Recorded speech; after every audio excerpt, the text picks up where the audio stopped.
মেলায় যেতে কার না ভালো লাগে। নানা রকম জিনিস একটু কম দামে যদি পাওয়া যায়। আজ আমরা চলে গেছিলাম বিধাননগর মেলায়। ঢুকতে ঢুকতে খাবারের দোকানের শাড়ি, নিমকি, কুরমা, জিলিপি আরো কত কি। তারপর নানা রকমের ঘর সাজানোর জিনিস, আমার ভীষণ পছন্দের শাড়ি, সিল্ক থেকে হ্যান্ডলুম।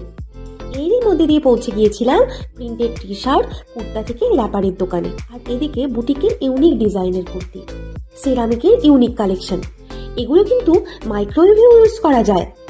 এদিকে আছে তুর্কি থেকে নিয়ে আসা অপূর্ব আলোর সম্ভার, তবে সবগুলোই কাঁচের তৈরি।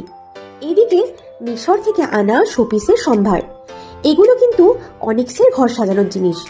ওজনে বেশ ভারী, কিন্তু দেখতে অপূর্ব সুন্দর, চোখই ফেরানো যাচ্ছে না। মেলায় এসেছি, একটু ফুড স্টল থাকবে না? শীতের মেলা মানেই তো পিঠেপুলি, ফিশ ফ্রাই, ফুচকা আরও কত কি। আর আমি কি কিনেছিলাম? সিরামিকের ফুলদানি আর আরেকটা পাত্র লবণ চিনি রাখার জন্য। আর কিনলাম দুটো স্টিলের নীল বোতল। ব্যাস, শপিং শেষ। আবার কবে আসবে তার জন্য অপেক্ষা করা।